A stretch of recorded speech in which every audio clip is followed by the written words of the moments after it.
Good evening, everybody. So this is now the last chapter for the semester, or the last class for the semester, but also the last chapter for the semester.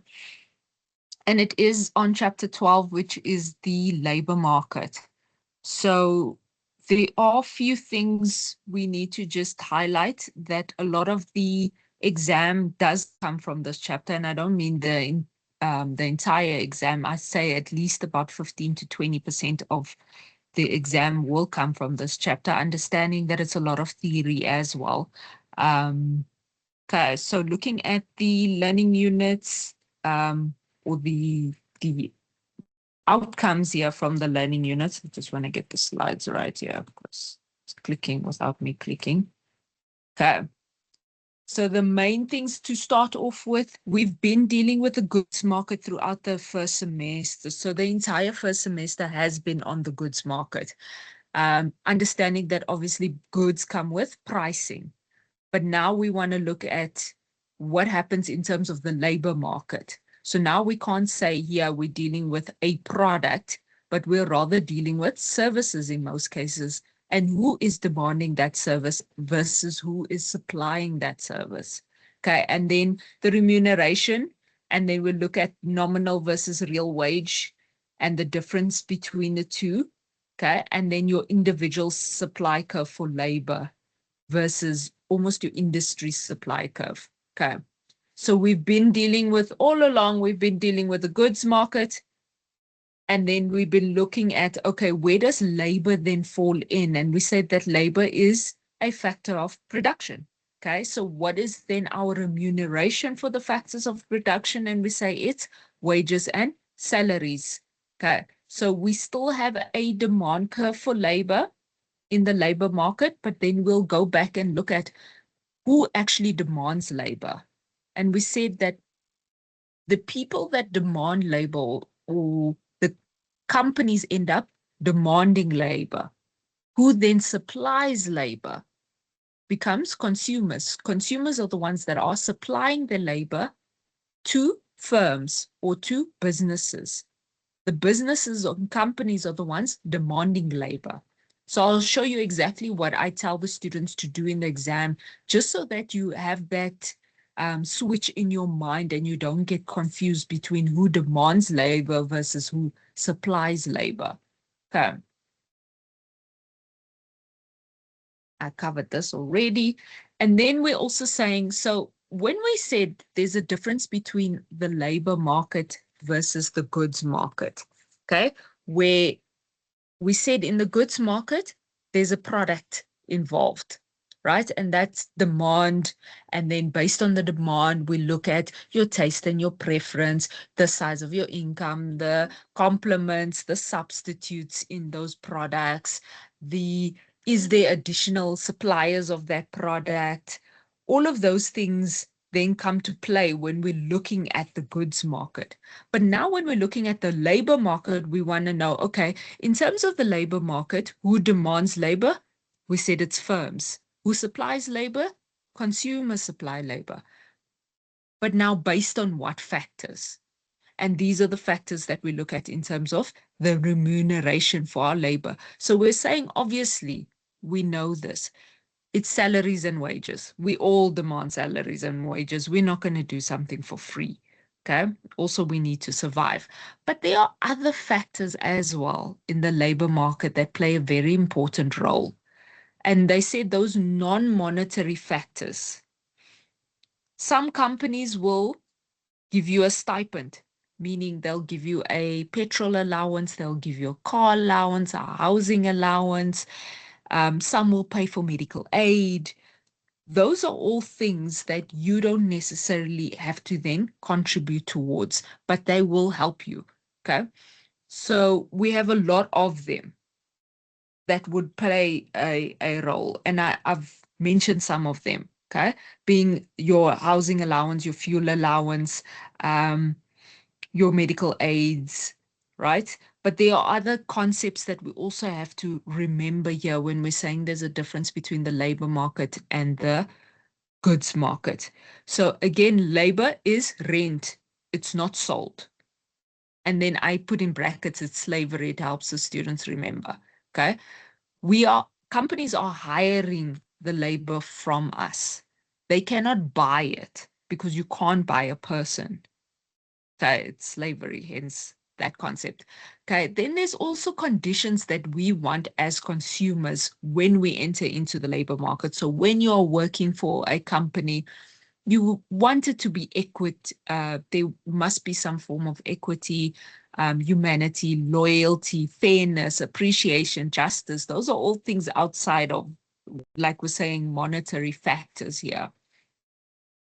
Okay, there are stakeholders involved as well, in terms of the trade unions, your government interventions, there's employee associations, collective bargaining that also happens in terms of the labor market. So this is a little bit more on the business management-ish side of it.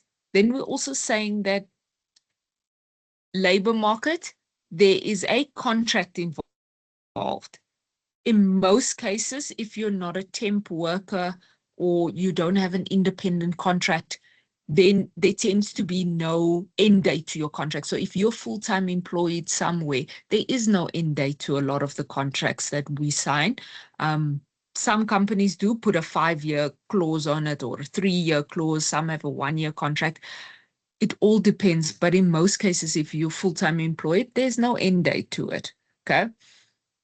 Then we're saying there's different segmentations involved. I skipped one, but I'll come back to that one. There's a lot of segmentations involved when it comes to the labor market, meaning different occupations, skills, geographical locations. Those are all things that are involved with the labor market that don't apply to the goods market. Maybe geographical locations to some instance does apply to the goods market, but the other two elements, occupations and skills, tend not to work so much in the goods market. Then we're saying that labor is heterogeneous, okay? It can't be standardized like goods. And by that, we mean that every individual person brings an individual skill set to the party that is different. Okay, no human being is the same, hence it's heterogeneous. There are, like I said to you, also non-wage related elements that can come into play here, benefits, your housing, your pension, your travel, your holidays, your benefits, all of that. And then over and above that, obviously, we have the remuneration. And I put the remuneration last, knowing full well the students will put that first. And also understanding the packages that we sign. Okay, you need to factor in taxes, you need to factor in a living wage, you need to factor in a standard of living, you need to factor in the industry that you're in, understanding that some industries are more specialized, therefore that remuneration package will be higher versus other industries. Also, is there a supply of labor? Because if there's a steady supply of labor, understanding that you might be paid less compared to if there isn't a steady supply of labor, meaning it's difficult for people to get into that industry, i.e., I tend to use CAs as an example, where there's obviously a lot, or even doctors for that matter, there's a lot of steps involved, training involved before you can become a certified surgeon or CA.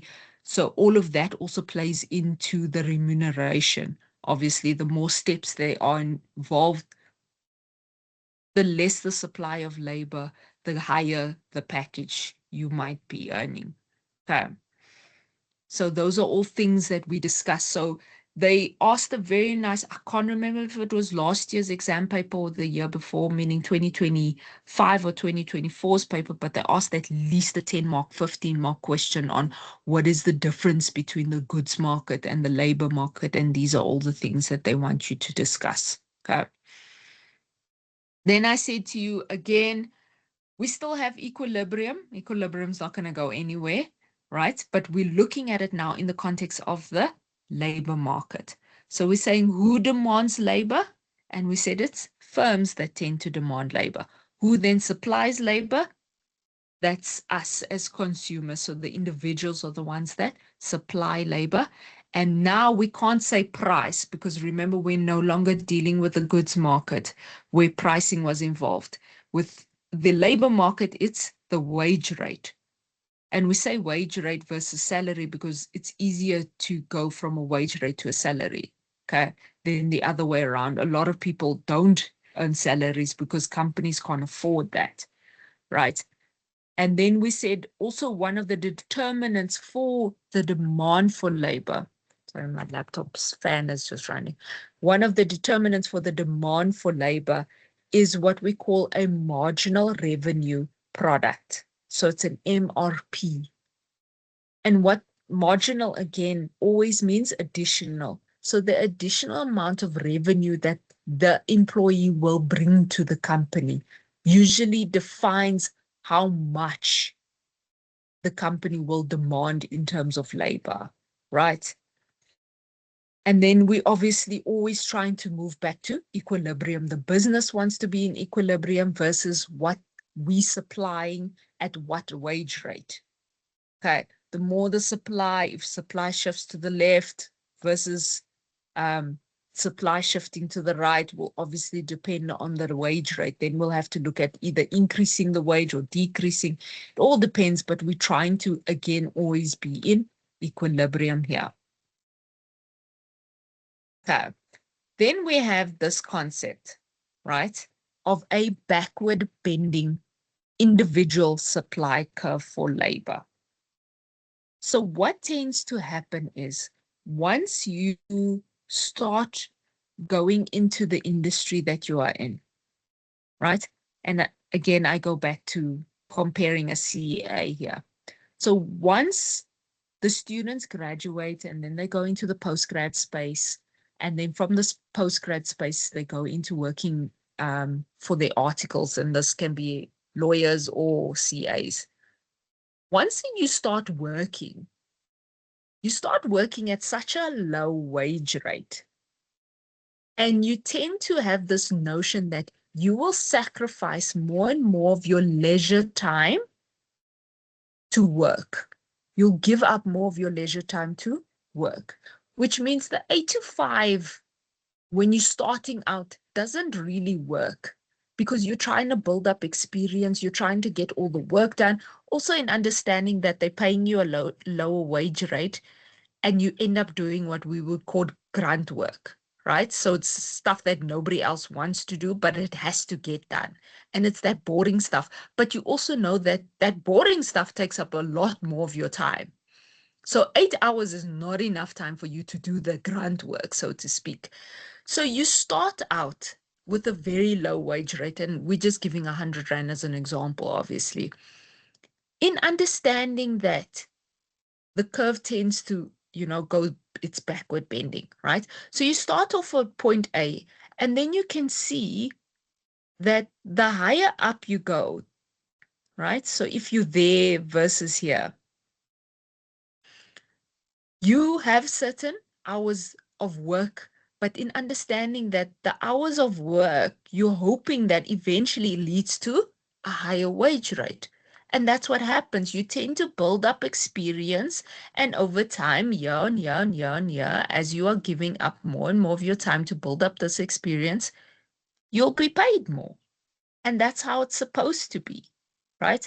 So as you are building up your experience and you're giving up more and more of your time when you start out, you're earning more. And then eventually you get to about a point B, right? And we hope that all of us eventually get to this point B.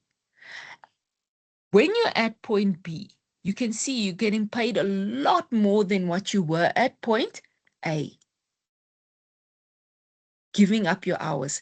And eventually what tends to happen is from point B onwards, you get to this cycle of now you've got the work experience, you're getting paid a lot more, so you can sacrifice less of your time, you're sacrificing less of your leisure time now.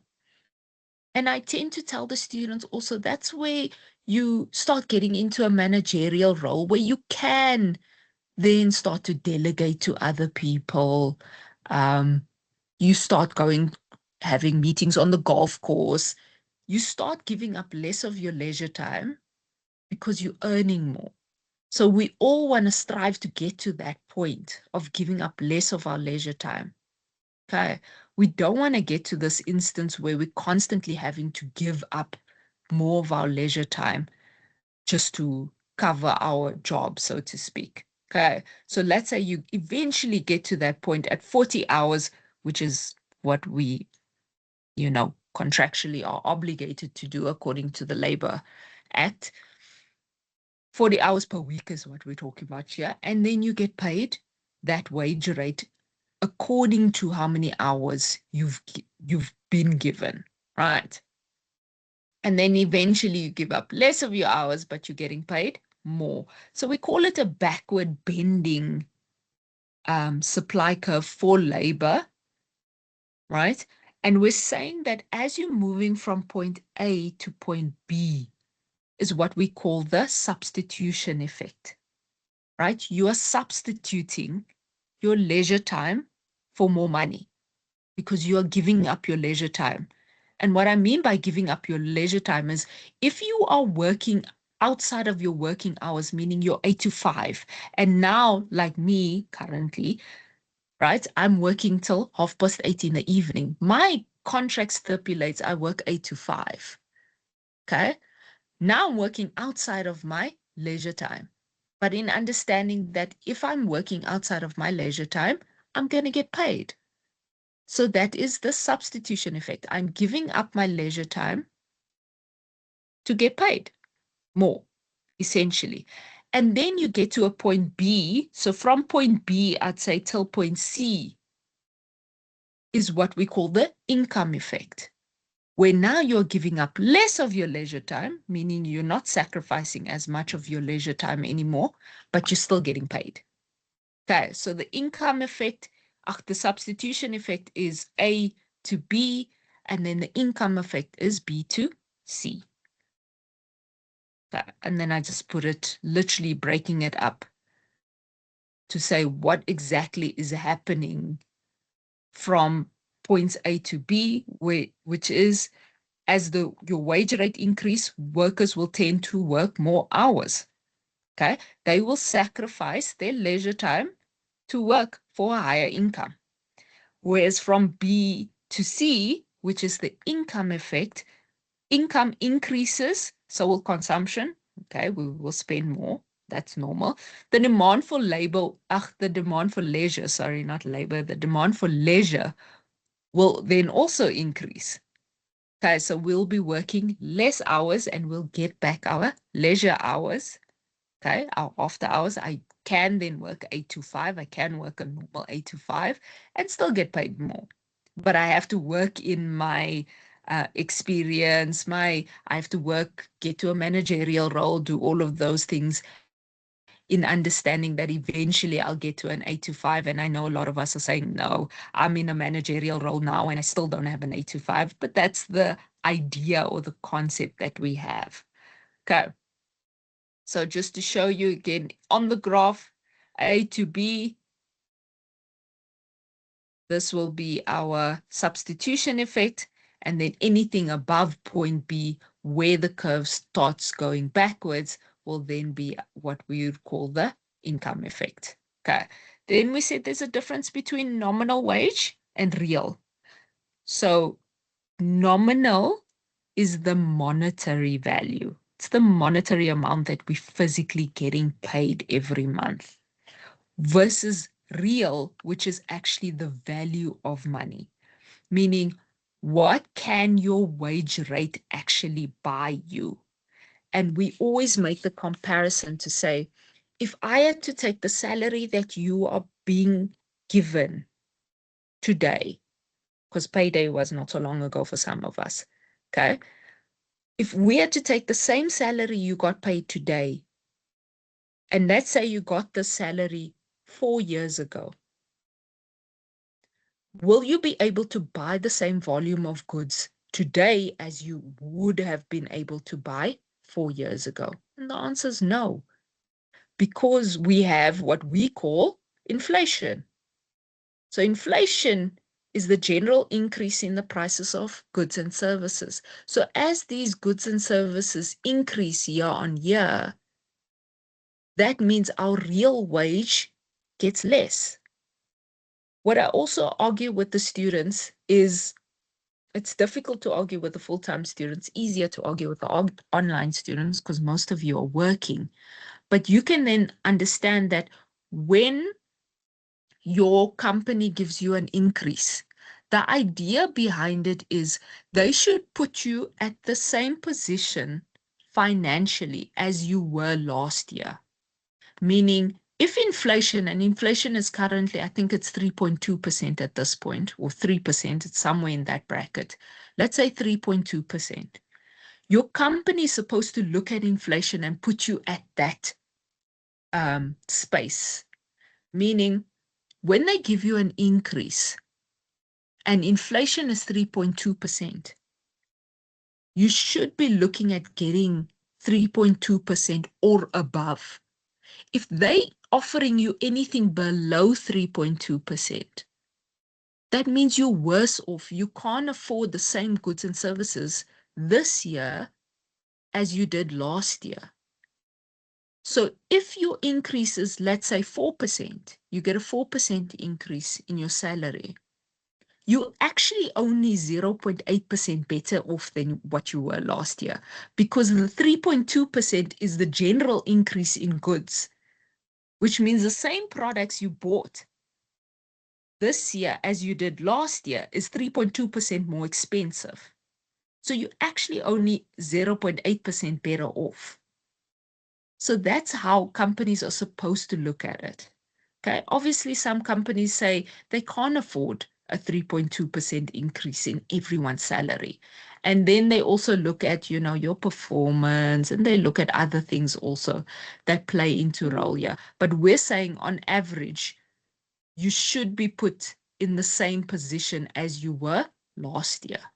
Okay, and that's the difference between a nominal wage, meaning the physical number, monetary amount that you're getting paid, versus a real wage, which is the value, what your money can actually buy you. Okay, and then there's just an example that I put in, which almost explains exactly what I said now. Okay, so part 2, we said there's always an ideal environment in economics. Okay, our aim is always to have perfect competition. So there's perfect competition in businesses, and then there's perfect competition in the labor market. Understanding that our country, based on where our economy is sitting, will determine whether we are closer to a perfectly competitive labor market versus are we a bit far off. And we all know that in South Africa's case, we're quite far off. Okay. So the learning outcomes, again, will explain exactly, hence I said this is where the theory comes from. What are the requirements for a perfectly competitive market? And then we'll look at a diagram to say how far off are we? And then we'll look at the individual demand curve for labor and understanding that who demands labor. And we said it's firms, and explain the profit maximizing when it comes to the employment of workers. Okay, ideally. So hence I said to you, coming from the previous chapter, where we said perfectly competitive markets, and then I listed to say it's the number of firms you need to look at, mobility, demand, all of those elements in that table still apply in the labor market. Hence I said to you, if you can study that table, at least the 3 chapters, meaning from chapter, I think it's chapter 10, 11, and this one will help you because you're studying one thing, you're just applying it differently. Now we're just looking at those same elements just from the labor market. So we're saying there's a large number of buyers and sellers in the market, same way a perfectly competitive industry operates, just in understanding that the buyers of labors are the employers and the seller of labor is employees. But understanding again, when we say selling of labor, we mean the actual service, not the person. Okay. Firms are wage takers Okay.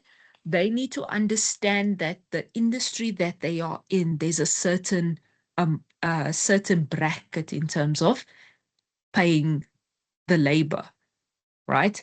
So, like we said, the difference between a CA and a doctor and a surgeon, and certain industries, you will be expected to have a certain level of compensation. So firms then become wage takers. They have to understand that labor is homogeneous. Workers are completely mobile, meaning they can leave certain industries, certain companies. You can resign and move companies, you can move geographical locations as well. You can enter and leave a market completely freely. There should be no government intervention, and in most industries, there isn't any government intervention when it comes to the labor market. The government only has a obligation to get involved where the labor market is undercutting people. And that's where the minimum wage comes in. That's the only time that government tends to intervene. And we're not talking about the Labor Relations Act and the Skills Development Act and all of those are just requirements that companies need to maintain in order for everyone to be equitable at the end of the day. Okay.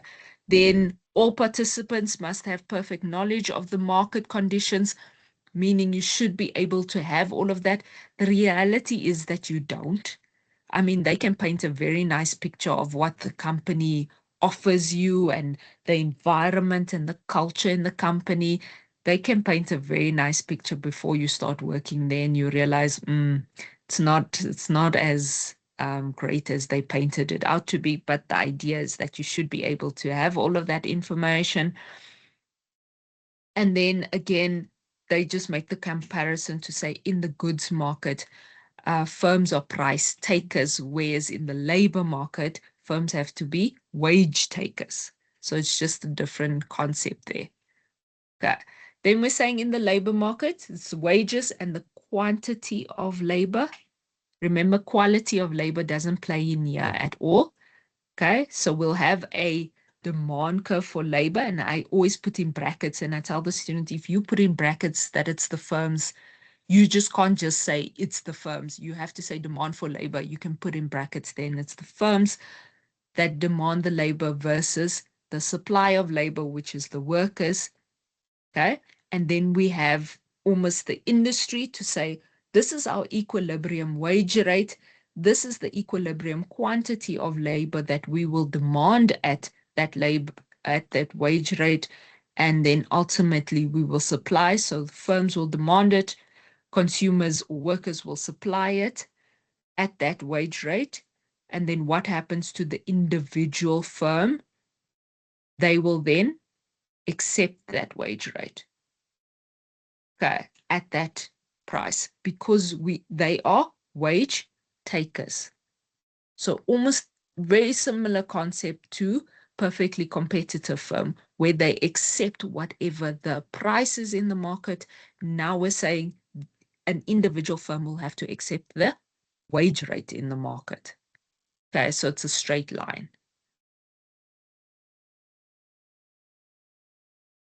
Good. We covered this. You're not going to be expected to calculate it at all. Okay, you just won't have the time to calculate it, and that's the reality. You can go through the slide. There's not much to understand at this point. We're just saying you're constantly working towards that equilibrium wage rate. And if the market equilibrium wage rate increases or decreases depending on the supply of labor or the demand for labor, that will ultimately mean that your individual firm's wage rate will have to increase, meaning your curve will either move up or move down dependent. Okay. Right, so we said we have a wage rate. We've accepted that wage rate, which is then the supply side, okay, of the labor market. The demand will remain as is. So the demand curve for labor remains as is, but the supply of labor depends on the wage rate. So it's a straight line. And then where the points intercept will always be our equilibrium. That equilibrium then determines, because they are the firms are wage takers, that equilibrium rate will then determine the volume of employees that the firm will be able to employ at that wage rate.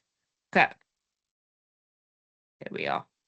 So that's our supply of labor versus our demand for labor at that wage rate.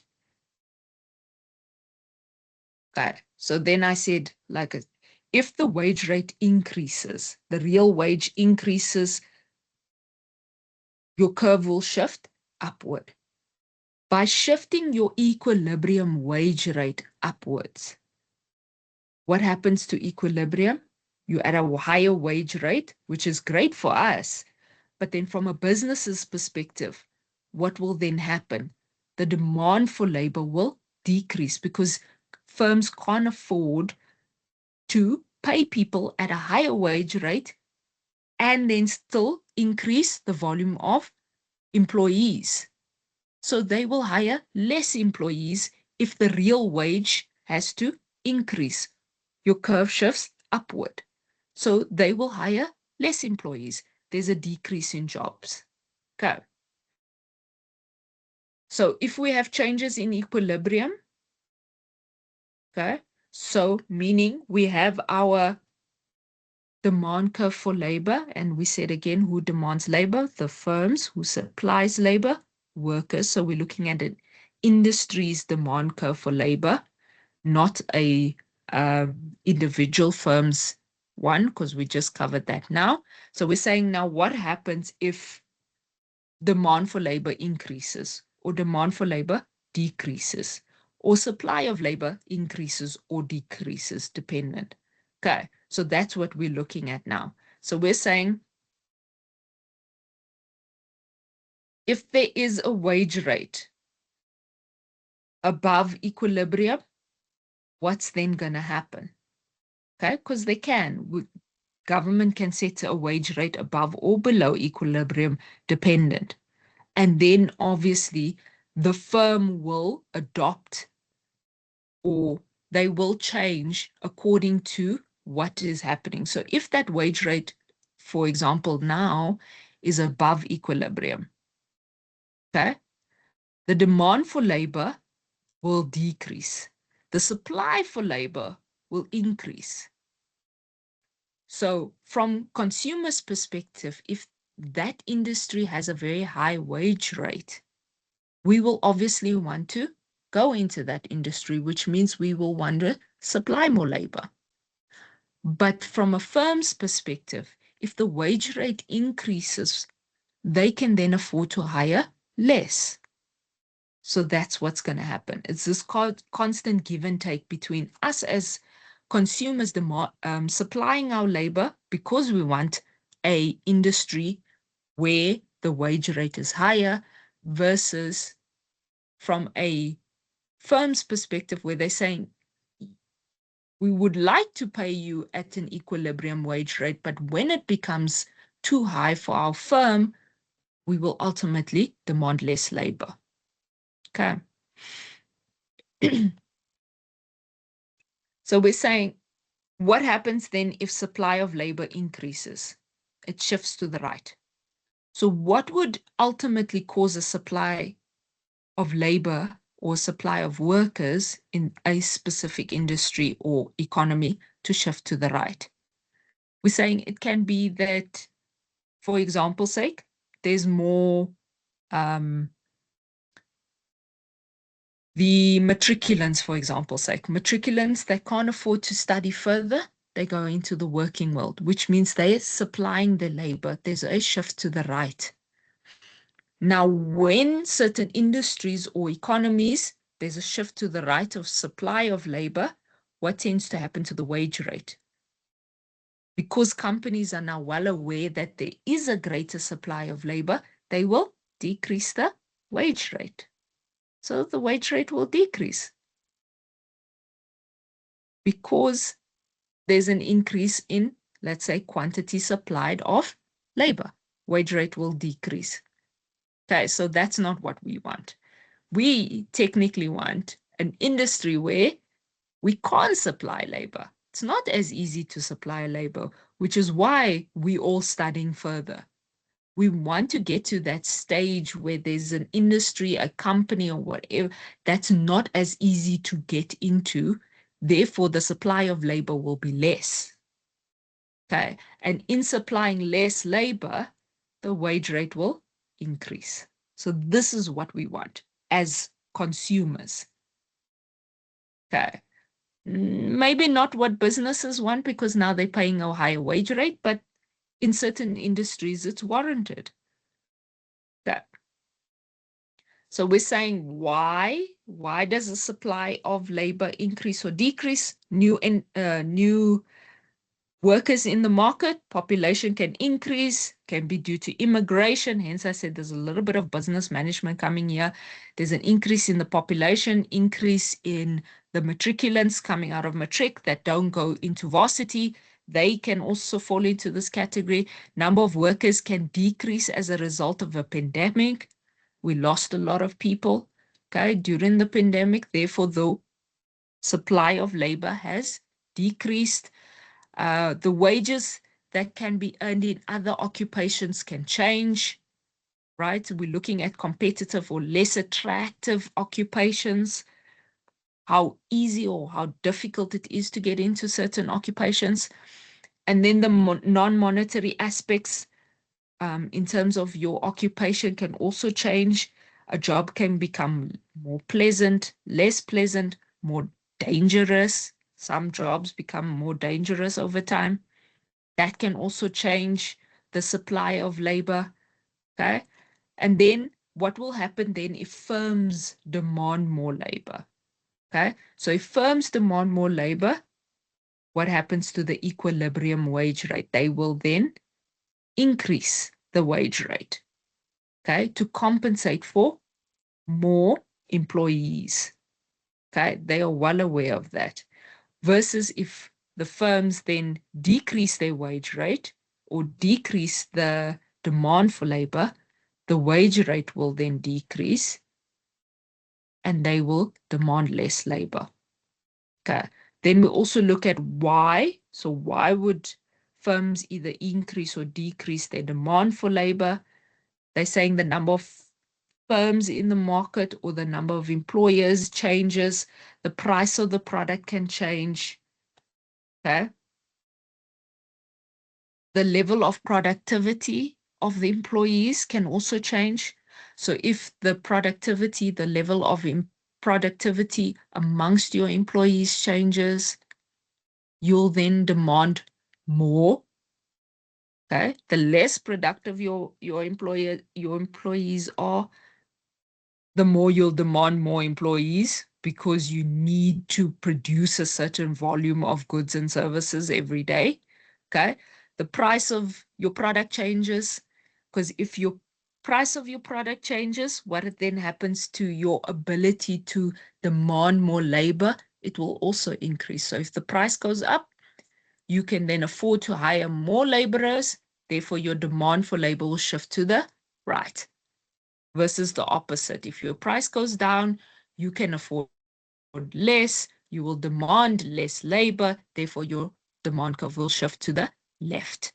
Okay, new substitute of labor becomes available. We're all worried about that at the moment. Is ChatGPT and AI going to take over our jobs? Are you in industries where you're worried about computers taking over your job?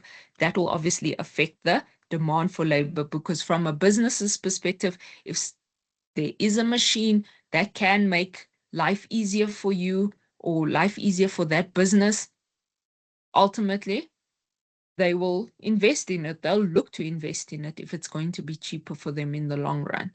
Okay, which will then affect their demand for labor. The price of substitutes of a factor of production changes. Again, this goes hand in hand with the previous one. The price of complement factor of production, income, anything like that will change in terms of our factors of production. That will affect demand. Ultimately, it will affect your demand, or a company's or firm's demand for labor. Okay.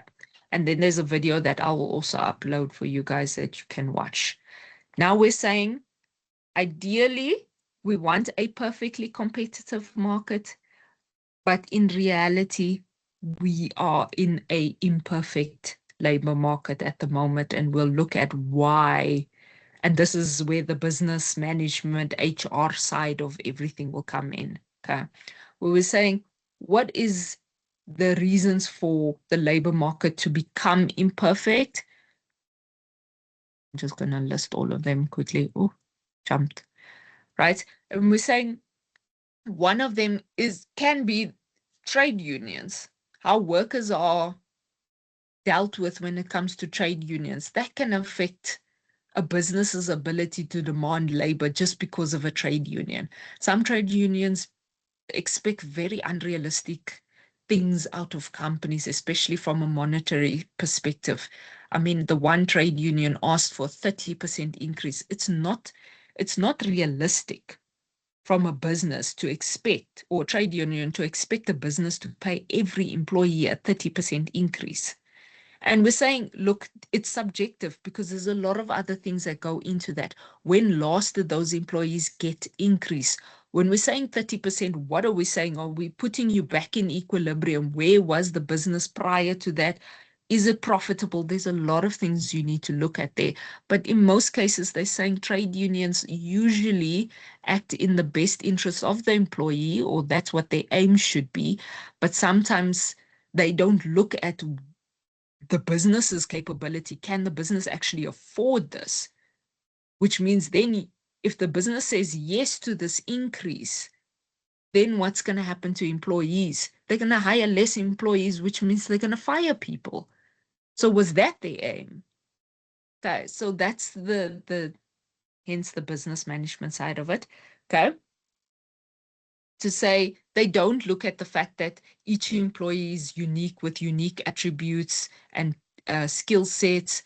Labor is not completely mobile. Some workers are not allowed to leave the industries. I know I use Eskom as an example as well, where a lot of the workers of Eskom can only work for Eskom. They cannot work at any other industry because there's nothing else like it. There is no other industry that they can work for.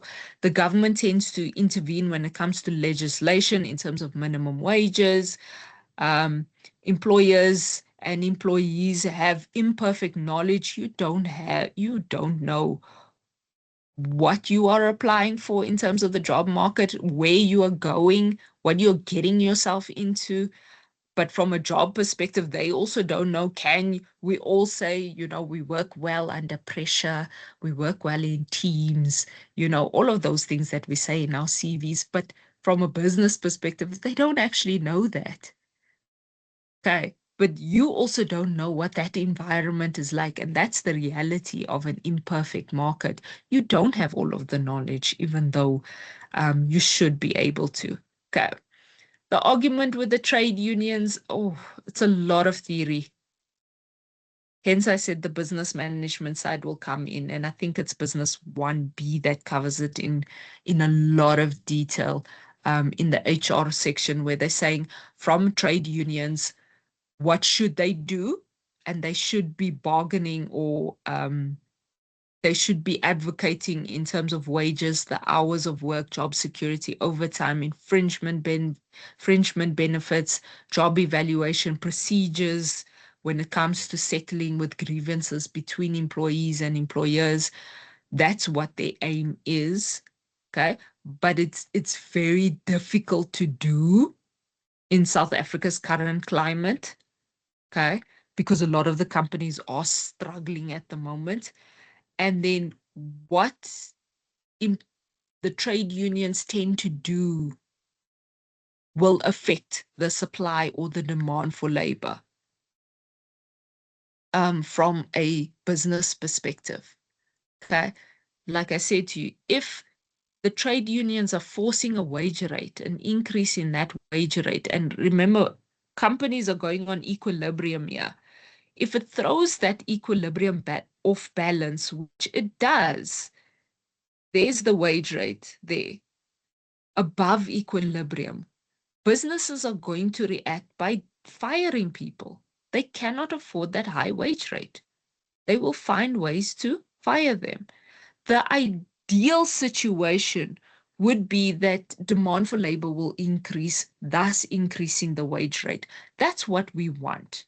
We don't want a situation like the first one where the supply of labor will decrease because of whatever reasons that the trade unions have put in place that make that market unattractive or make that industry unattractive, which is happening quite a lot.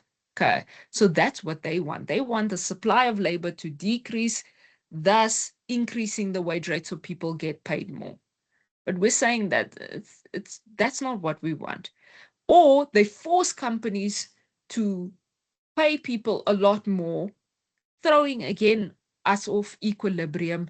Companies will then decrease the labor again or decrease the quantity of workers because they can't afford them at that high wage rate. Again, not what you want.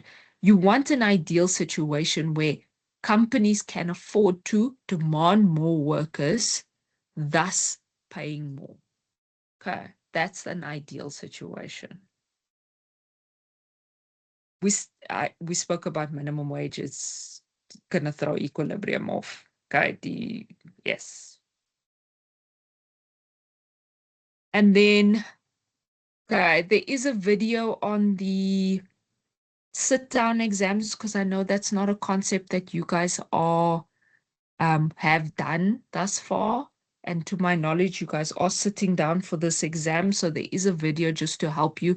It's difficult now because, again, you've been accustomed to assignments and now you have to do a sit down, and this sit down exam is for 2 hours. So I just broke it down to say it's closed book. I should have changed this one for you guys. Obviously, you don't have test 1 and test 2. That's a full-time students, but you guys do have the exam, which will count 35% of your final mark. It is for 2 hours, 100 marks, closed book. I do recommend a calculator. There will be a formula sheet in the exam, which will help you with any form of calculations that you need to do, in understanding that you do get marks for showing your substitution into that formula. So please make sure that you do that. We are waiting to hear if we're going to get a breakdown of the assessment. We have gotten one in the past. We don't know if we're going to get one this year. And then that should help you. So what it does is it tells you learning unit 1, for example's sake, which is chapter 1, 5% of your paper will come from that, and 5% of that is 5 marks. So you're roughly looking at 1 to 5 marks that will come from that. So the students then tend to just cover it in a vague detail understanding, and then they break it down and they go chapter 2, learning unit 2, how much of it will come from that paper, how much of your paper will be covered, 3, 4, 5, all the way up to 10, where a lot, but I can already tell you that anything from assignment 2 that wasn't covered in assignment 2, which was learning unit 6, so anything learning unit 7 till 10 is going to be covered in a lot of detail in the exam. Okay. And that is it for Economics 1A. So if you do have any queries, please let me know on email. Otherwise, to my knowledge, I think the exam is currently scheduled for the 15th of June, okay, which is quite a distance